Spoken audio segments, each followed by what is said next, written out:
જોઈને આમ ખુશ થઈ ગયા, આનંદ થઈ ગયો.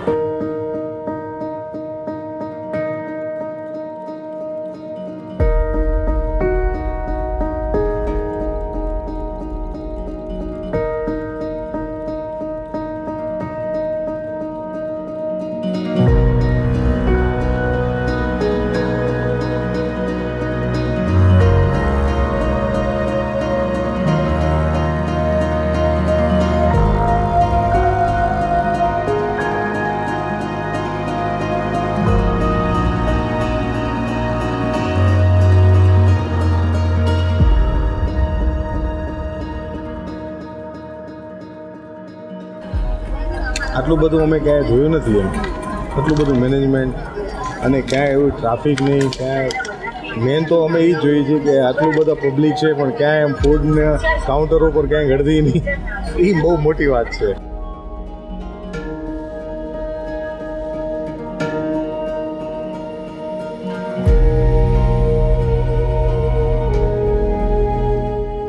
બહુ મહેનત કરી છે, ગેમ્સ પણ એ લોકોએ બહુ સરસ વિચારી છે. અરે આમ કેવું આમ નાનપણ યાદ આવી જાય ને આપણાને, આપણું એવી રીતે મજા આવી ગઈ આમ.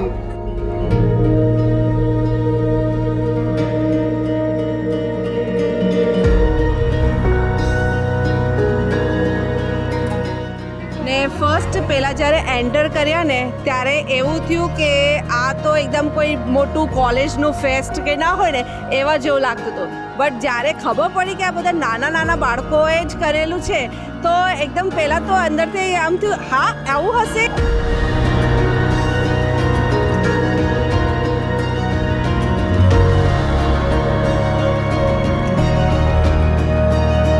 ટોટલ કામ બાળકોએ કર્યું છે. જાણે એક આશ્ચર્ય થયું કે ડેકોરેશનનું કાર્ય હોય કે રસોઈ બનાવી છે, ગેમ જે સિલેક્ટ કરી છે બાળકોએ જાતે, અને એમાં ટોટલ ઓલ પેરેન્ટ્સ બહુ સરસ ખુશ થઈ રહ્યા છે, આનંદ અનુભવી રહ્યા છે.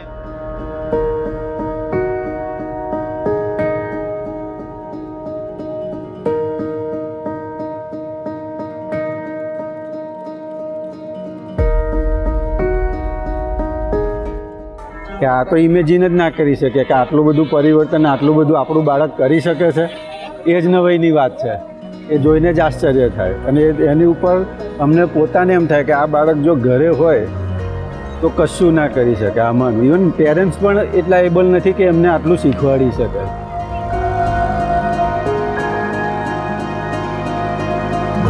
જે પ્લાનિંગ ચાલુ હતું, જોતા હતા આવું કરે છે બાળકો, આવું આયોજન કરે છે, પણ અહીંયા આવીને જોયું તો એનાથી આમ 100 ગુણાની ને કાંઈ આમ કહીને આમ કાંઈ ડ્રીમ જાણે ફેસ્ટિવલ એક જબરદસ્ત.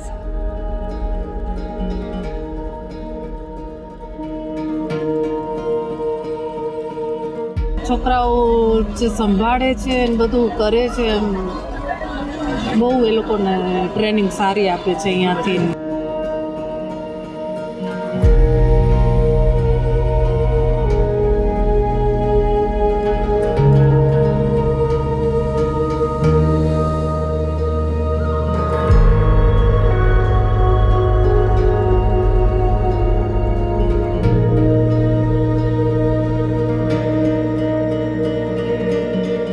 છોકરા લોકો આટલા ટેલેન્ટેડ છે અમને લોકોને નહોતી ખબર, પણ આ બધું આયોજન જોઈને અમને થયું કે એ લોકો પાસે આટલું ક્રિએટિવિટી વર્ક એ અમે જાણી નથી શક્યા, એટલે આ લોકોના ગુરુકુલના ટીમ લોકો એ લોકો માથે એ લોકોએ નીકાળી શક્યું. તો થેન્ક યુ ગુરુકુલ ટીમ કે અમારા છોકરાને આટલું ક્રિએટિવ એ લોકો માથે જે ટેલેન્ટ છે એને બહાર નીકાળ્યું ને આટલું મસ્ત પ્રેઝન્ટ કર્યું છે.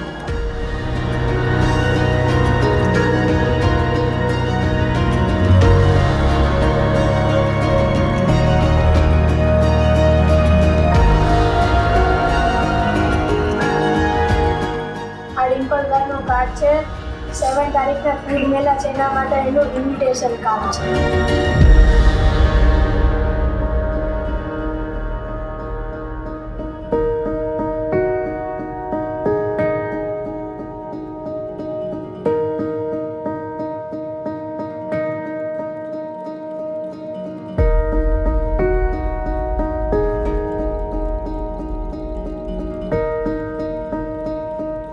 આવું વર્ક કરવાનું બહુ જ ગમે અને એને એવું ફિલ્ડ મળી જાય, એને એવું વાતાવરણ મળી જાય તો એનાથી બેસ્ટ કયું હોય એને. ઘરે હોય તો ક્યાં શું છે કે કંઈક વાંચવા બેસ એવું હોય, પણ આવું ક્રિએટિવ ના કરવા દે.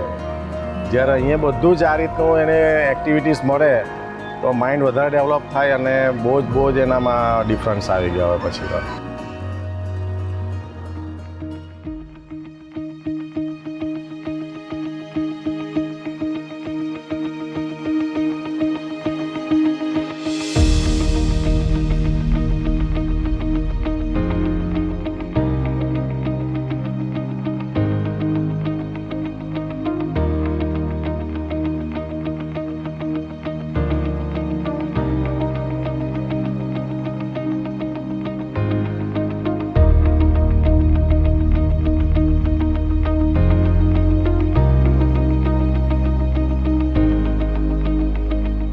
આ ઇવેન્ટમાં અમે પ્લાનિંગથી લઈ પ્રોજેક્ટ ક્લોઝિંગ સુધીના બધા જ સ્ટેજથી પસાર થયા છીએ અને અમે ઇવેન્ટ મેનેજમેન્ટ માત્ર થિયરી પૂરતું જ નહીં પણ પ્રેક્ટિકલી પણ અનુભવ્યું.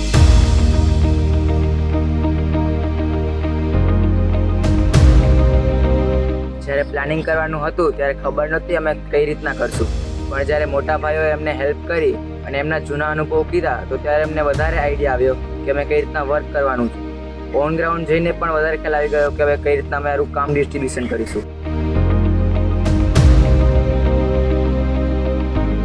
અને એમના અનુભવી લોકોનો અમારે એક્સપિરિયન્સ પર જાણવા મળ્યો, વાતચીત કરી અને એમની સાથે ડાઉટ્સ ક્લિયર કરાવ્યા, જેથી અમને અમારું વિઝન ક્લિયર.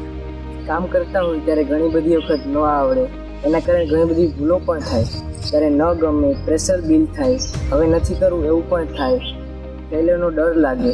ત્યારે મોટાઓના સપોર્ટથી પ્રોબ્લેમનું સોલ્યુશન કઈ રીતે લાવવું એ તેમના ગાઈડન્સથી શીખવા મળે. આ કામ એવું લાગે કમ્યુનિકેશનનો કેટલો મોટો ભાગ ભજવે કે મેક થિંગ્સ ઓર બ્રેક થિંગ્સ. જ્યારે કોઈ પણ ઇવેન્ટમાં જવાબદારીવાળું કામ કરવાનું આવે ત્યારે ખબર પડે કે બધી જ બાજુ ધ્યાન આપવું પડે અને કામ આવડતું હોય કે ન આવડતું હોય બધો જ શીખવાનો સ્કોપ હોય.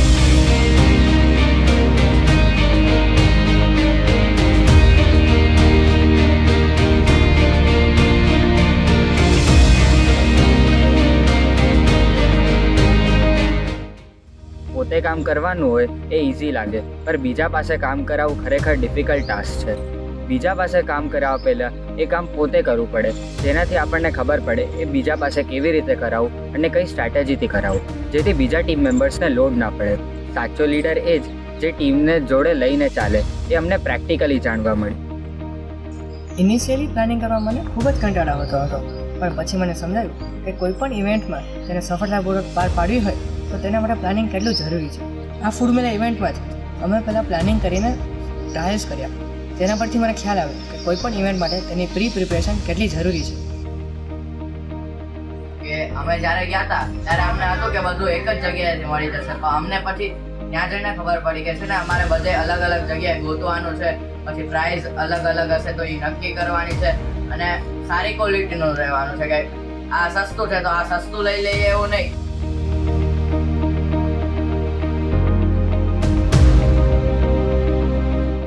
આમાં આપણને કેવી રીતે ઓર્ડરિંગ કરવું આવે, પછી બધાનો કાઉન્ટિંગ લેવો, કેવી રીતે ડિસ્ટ્રીબ્યુટ કર્યું એ બધું અમને શીખવા મળ્યું. પછી લિસ્ટ પ્રમાણે બધાનું મર્જ લિસ્ટ બનાવ્યું, બધી ટીમને જેટલું જોઈતું હોય એટલું તો મગાવવાનું, પણ આપણે બફરમાં એક્સ્ટ્રા પણ મગાવવાનું કે કેટલી વસ્તુ જોઈએ છે એવું બધું અમને શીખવા મળ્યું. એટલે મમ્મી આટલી બધી વસ્તુઓ બહારથી ઓર્ડર કરે, પછી બધું બનાવે અને આપણે કહીએ નથી ભાવતું તો પછી એની આટલી બધી મહેનત વેસ્ટ જાય અને આપણે તો ખાલી ભાવતું નથી, એની જગ્યાએ આપણે એડજસ્ટમેન્ટ લેવાનું.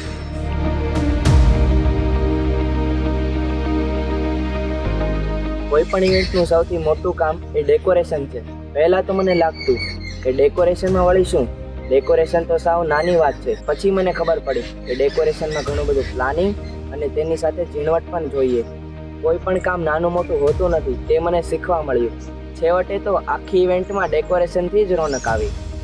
જ્યારે મેં ઇવેન્ટમાં કામ શરૂ કર્યું ત્યારે મને સમજણ નથી પડતી, છતાં પણ મારા ટીમ મેમ્બર્સ મને સાથે રહીને ચાલ્યા અને ખરેખર મને ટીમ વર્કનું મહત્ત્વ સમજાયું અને આમ જ હું હસતા રમતા બધા કામ શીખી ગયો.